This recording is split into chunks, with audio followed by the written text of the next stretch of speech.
ancient Sparta, the warriors were feared across all of Greece, but the world has forgotten the unimaginable weight carried by the ones they left behind. When a Spartan warrior fell on the battlefield, his story became legend.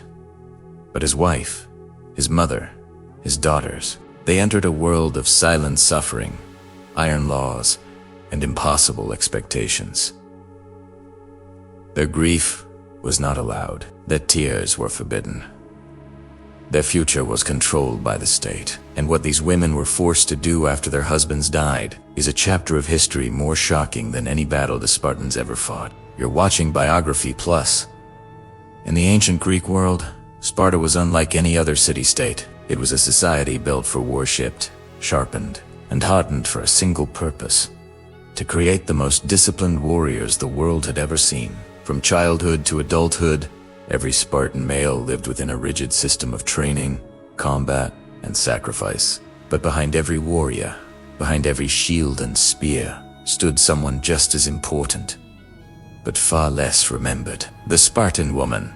To understand what Spartan wives were forced to do after their husbands died, we must first understand the world they lived in. A Spartan man did not belong to his family. He belonged to the state. His life, his allegiance, and even his death were owed to Sparta, and so too was the life of his wife. From a young age, Spartan girls were raised differently from girls anywhere else in Greece. While Athenian girls learned weaving and modesty, Spartan girls learned strength and endurance. They trained physically. They ran, they wrestled, and they sang hymns to courage. Their purpose was singular: to become the mothers of warriors. A woman's worth in Sparta was not measured in beauty or wealth, but in the strength of the sons she produced. This ideology shaped everything: marriage, family, and even grief. When a Spartan woman married, she knew her husband would spend most of his life in the barracks. She might see him only in secret, only at night, only when the state allowed it. Their union belonged not to love, but to duty. So what happened when a Spartan husband died? The answer is far more complex and far more shocking than simple mourning. When the news of a warrior's death reached home, a Spartan wife was expected to respond with absolute silence. No crying, no wailing, no public displays of sorrow. In Athens, widows tore their clothes, screamed, and mourned openly. But in Sparta, grief was seen as weakness, dishonor, and betrayal of the warrior's sacrifice. For a Spartan woman, her husband's death was not a tragedy to the state. It was a contribution, and she was expected to honor that contribution with pride, not pain. If the warrior died bravely, in formation, with his shield, the widow was allowed to hold her head high. She could attend processions, receive public respect, and walk freely. But if he had thrown down his shield and fled, if he died a coward, fate was different. She could be shunned, silenced, ostracized. The sins of the warrior were carved onto the life of his wife, but the expectations did not end there. In Sparta, the widows of fallen warriors were not allowed to remain passive.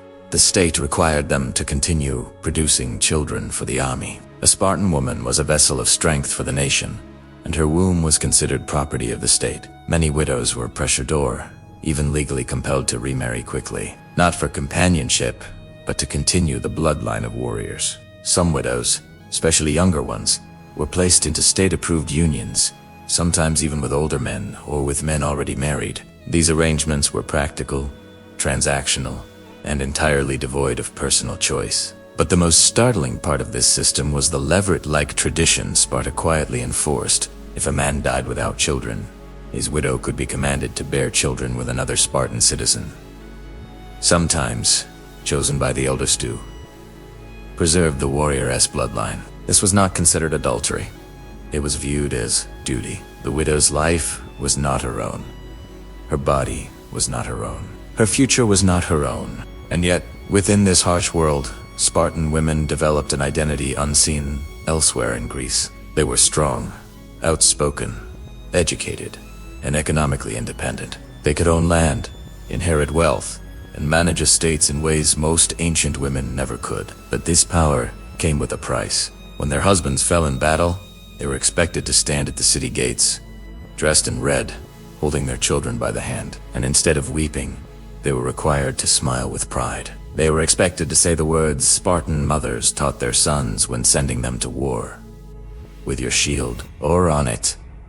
These women carried a burden no history book fully explains. They lived in a society that demanded strength beyond imagination. A society where childbirth was considered as heroic as battle. A society where the death of a husband was not the moment a woman's life fell apart, but the moment she was forced to become something even stronger. Some widows lived in quiet resilience. Some embraced the pride of sacrifice. Some suffered in silence, trapped in a world that saw their sorrow as treason, and others performed acts of defiance, resisting the expectations of a city built on discipline and blood. History often remembers the Spartan warrior as a symbol of power, but the true unshakable spirit may have belonged to the women who survived them. Women who buried their husbands without tears, raised children without fear, and carried a nation's legacy on their shoulders.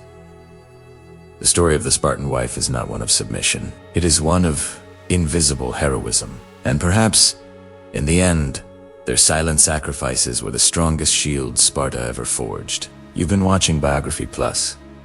If you believe history still speaks, don't forget to like, share, and subscribe.